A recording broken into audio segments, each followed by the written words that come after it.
Good morning and welcome to Library Updates for January 2020. Can you believe it? January 2020. Boy, what a difference a year makes. Remember last year at this time, I think we were closed for the first 3 days because of the sub-zero temperatures. Well, we don't have that this year. I hope you had a great restful break, and here we are back at it, ready to go to work.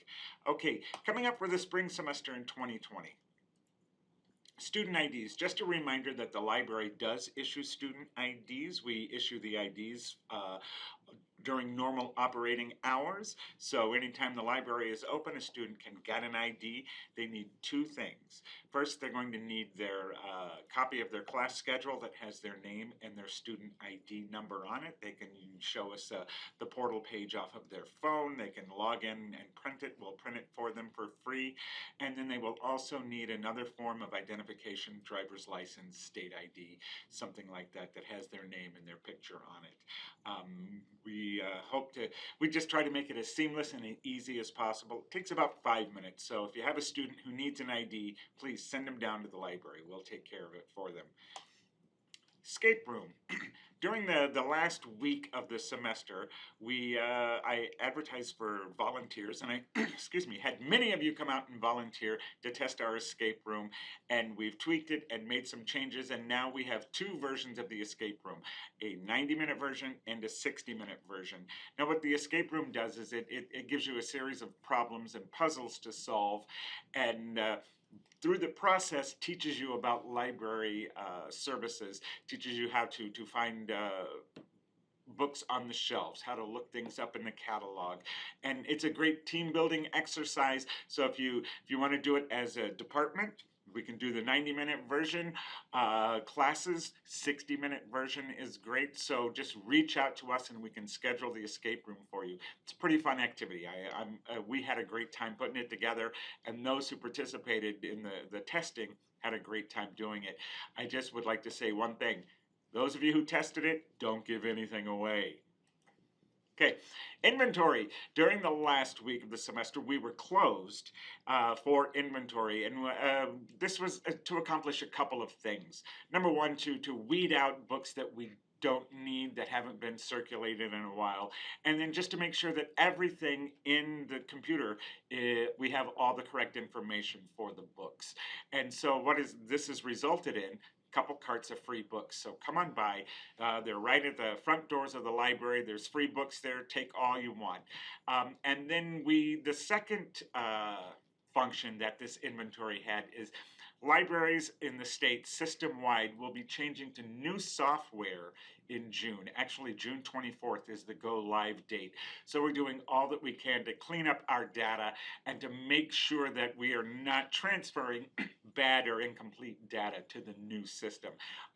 This new system will allow us to inventory and or catalog all of our electronic resources as well. So you won't have to go to EBSCO to search for a certain journal article. You'll be able to search that from the normal library catalog interface. Everything will be integrated, which we're really looking forward to.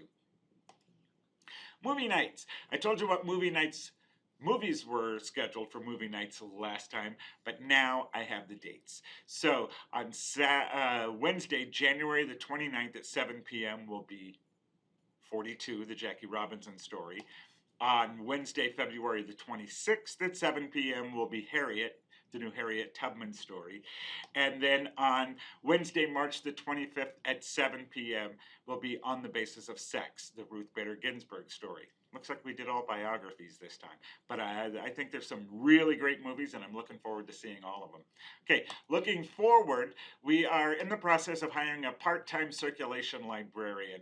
Our part-time circulation librarian, Jenna, she left us last year to move to North Carolina, and so we're looking to fill her void.